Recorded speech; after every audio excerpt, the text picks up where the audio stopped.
নমস্কাৰ সকলোকে। অইল ইণ্ডিয়াই লৈ আহিছে অসমৰ আৰু অৰুণাচলৰ সকলো ব্যক্তিৰ বাবে এটা ধুনীয়া আৰ্নিং অপৰচুনিটি।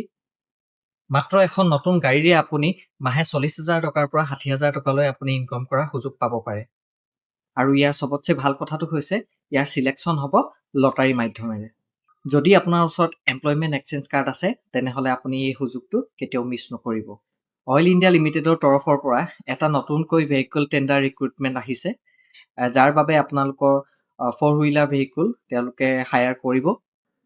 গতিকে ভিডিঅ'টো শেষলৈকে চাব। আপোনালোকক মই এই টেণ্ডাৰটোৰ বিষয়ে মই সবিশেষ তথ্য দাঙি ধৰিবলৈ মই চেষ্টা কৰিম। আপোনালোকে ইয়াত কি কি আপোনালোকক ডকুমেণ্টছ লাগিব, ইয়াৰ তাৰিখ কেতিয়া, এপ্লাই কৰাৰ আৰম্ভণি কেতিয়া হৈছে, এপ্লাই কেতিয়ালৈকে শেষ কৰিব পাৰিব, আৰু ইয়াৰ বিভিন্ন ধৰণৰ মই বিষয়বস্তুবিলাক ইয়াত মই আপোনালোকক ক'বলৈ চেষ্টা কৰিম।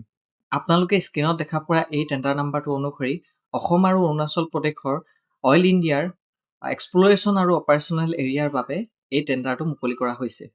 আৰু এই টেণ্ডাৰটোত আপোনালোকক brand new AC vehicle higher কৰা হৈছে। প্ৰথম কথা, এই কণ্ট্ৰেক্টটো আপোনালোকৰ 4 বছৰৰ বাবে থাকিব আৰু এই টেণ্ডাৰটোত 1 এপ্লিকেণ্ট 1 ভেহিকল ছিষ্টেম ফ'ল' কৰা হৈছে। মানে আপোনালোকৰ এজনে এপ্লাই কৰিলে আপোনালোকৰ এখন তাত ভেহিকল ইউজ কৰিব পাৰিব।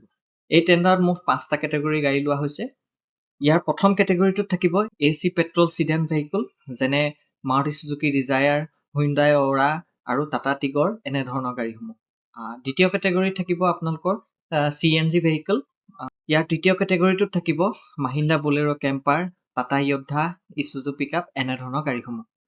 আৰু চতুৰ্থ আৰু পঞ্চম কেটেগৰীটোত থাকিব ডুৱেল কেবিন পিকআপ ট্ৰাক। আৰু সকলো ভেহিকল ব্ৰেণ্ড নিউ হ'ব লাগিব। আৰু আপোনালোকক যেতিয়া লেটাৰ অফ এৱাৰ্ড দিব তেতিয়া আপোনালোকে গাড়ীখন কিনিব লাগিব আৰু ৰেজিষ্টাৰ কৰিব লাগিব। এতিয়া আহিছোঁ আমি চেলাৰীৰ বিষয়ে। গাড়ী কেটেগৰী অনুযায়ী আপোনালোকৰ 38,000 to 59,000 লৈকে চেলাৰী ৰখা হৈছে, আৰু লগতে কিলোমিটাৰ ৱাইজ আপোনালোকক ৰানিং চাৰ্জো দিয়া হ'ব। মানে ফিক্সড ইনকমৰ লগতে এক্সট্ৰা ৰানিং ইনকমো থাকিব। উদাহৰণস্বৰূপে পেট্ৰল চিডান ভেহিকল এখনৰ মাহিলী ফিক্সড চাৰ্জ প্ৰায় 40,000 আৰু CNG ভেহিকলৰ বাবে প্ৰায় 38,000। পিকআপ কেটেগৰীৰ ভেহিকলৰ বাবে 57,000ৰ পৰা 59,000 লৈকে ফিক্সড চাৰ্জ আছে। ইয়াৰ বাহিৰেও অভাৰটাইম, নাইট হল্ট আৰু ৰিলিভাৰ ড্ৰাইভাৰৰ বাবে এক্সট্ৰা পে'মেণ্টটো আপোনালোকক কোম্পানীয়ে দিব। এতিয়া আপোনালোকে এপ্লিকেশ্যন ডেটটো মনত ৰাখিব। এপ্লিকেশ্যন আৰম্ভ হৈ গৈছে 21 মে 2024 পৰা, আৰু এপ্লিকেশ্যনৰ অন্তিম তাৰিখ 11 জুন 2024। ইয়াক আপোনালোকে অনলাইন মাধ্যমে এপ্লাই কৰিব লাগিব। ইয়াৰ ৱেবছাইটটো মই স্ক্ৰীনত আপোনালোকক দি দিছোঁ। লগতে আপোনালোকে ইয়াৰ ৱেবছাইটটো হৈছে cap.oilindia.in।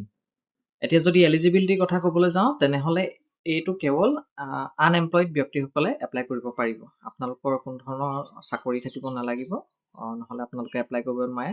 আৰু আপোনালোকে কাৰণ এমপ্লয়মেণ্ট এক্সচেঞ্জ কাৰ্ড ইয়াক সেইটো কাৰণে বিচৰা হৈছে, আপডেটেড এমপ্লয়মেণ্ট এক্সচেঞ্জ কাৰ্ড। তাত আপোনালোকৰ গম পোৱা যাব যে কি আপোনালোকে এমপ্লয়ড হয় নে আনএমপ্লয়ড হয়।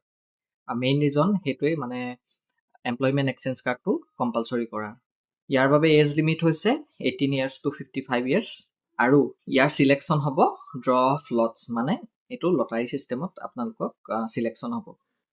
যিমান কেণ্ডিডেটে এপ্লাই কৰিলে সকলো পিছত লটাৰী কৰাই দিব। লটাৰীত আপোনালোকৰ যদি নাম আহে তেনেহ'লে আপুনি ইয়াক ল'ব পাৰিব। লটাৰীত একবাৰ আপোনালোকৰ নাম অহাৰ পিছত আপোনালোকৰ হ'ব ডকুমেণ্টছ ভেৰিফিকেশ্যন। চ' ডকুমেণ্টছ আপোনালোকক ইম্পৰ্টেণ্ট ডকুমেণ্ট দৰকাৰ হয়। ইয়াৰ বাবে ডকুমেণ্টছখিনি হৈছে আপোনালোকৰ যেনে passport size photo, signature, affidavit, address proof, age proof, এইবিলাক। আপোনালোকৰ যিটো অফিচিয়েল নটিফিকেশ্যন তাত আপোনালোকৰ ধুনীয়াকৈ তাত মেনশ্যন আছে, নাইবা আপোনালোকে স্ক্ৰীনত এতিয়া দেখা পাইছে, সেইখিনি আপোনালোকক প্ৰয়োজন হ'ব। আৰু ইয়াত আটাইতকৈ ইম্পৰ্টেণ্ট কথা হৈছে যে কি আপোনালোকে এইটো কণ্ট্ৰেক্টটো আপোনালোকে বেলেগক দিব নোৱাৰিব, নাইবা ইয়াক আপোনালোকে ছাব কণ্ট্ৰেক্ট বেলেগক দিব নোৱাৰিব। আপোনালোকৰ নিজৰ নামত আহিছে, চ' নিজৰ নামতে আপোনালোকে ভেহিকল ৰেজিষ্টাৰ কৰিব লাগিব, নিজৰ নামতে কণ্ট্ৰেক্টটো আপোনালোকে ল'ব লাগিব। একবাৰ আপোনালোকৰ এইখিনি শ্বৰ্ট লিষ্টেড হৈ যোৱাৰ পিছত আপোনালোকৰ নাম লটাৰীৰ পিছত যেতিয়া শ্বৰ্ট লিষ্টেড হৈ যাব তেতিয়া আপোনালোকৰ এটা 10,000 rupees বিথ ছিকিউৰিটি মানি আপোনালোকৰ জমা দিব লাগিব।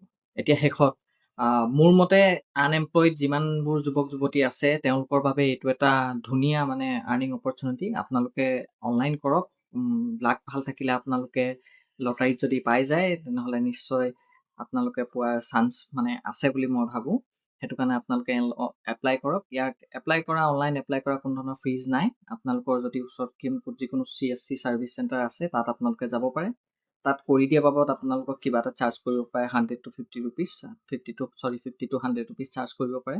ইয়াৰ বাহিৰে ৱেবছাইটত কোনো ধৰণৰ আপোনালোকৰ ফিজ পে'মেণ্ট কৰিবলগীয়া নাই। গতিকে যদি আপুনি ইণ্টাৰেষ্টেড হয়, তেনেহ'লে শেষ তাৰিখৰ আগতে আপোনালোকে এপ্লাই কৰক। আৰু ভৱিষ্যতলৈ এনেধৰণৰ জব আপডেট ভিডিঅ' লগতে আমাৰ এডুকেশ্যন মেটেৰিয়েল পাই থাকিবলৈ আমাৰ exambook.com ইউটিউব চেনেলটো ফ'ল' কৰিব। আৰু লগতে আমাৰ ৱেবছাইট আছে, আপোনালোকে ৱেবছাইটত www.exambook.com ৱেবছাইটত ভিজিট কৰি আপোনালোকে বিভিন্ন এডুকেশ্যনেল মেটেৰিয়েল আপোনালোকে তাত পাই যাব। ই-বুকছ নাইবা PDF ফৰ্মেটত আপোনালোকে তাত পাৰচেছ কৰিব পাৰিব। খুব কম ৰেটত আপোনালোকে তাৰ পৰা ল'ব পাৰিব। নতুন যিমানবোৰ আমাৰ অসমত কম্পিটিটিভ এক্সাম আহি আছে, প্ৰায় সকলোখিনি কম্পিটিটিভ এক্সাম সাঙুৰি আমাৰ তাত কিছুমান ই-বুকছ মানে আমি তাত ৰিলিজ কৰা হৈছে, সেইখিনি আপোনালোকে পাৰচেছ কৰিব পাৰিব। শেষত পুনৰবাৰ সকলোকে ধন্যবাদ। যদি ভিডিঅ'টো আপোনালোকৰ ভাল লাগিলে লাইক, কমেণ্ট আৰু শ্বেয়াৰ কৰিবলৈ নাপাহৰিব। লগতে চেনেলটো ছাবস্ক্ৰাইব কৰি দিব।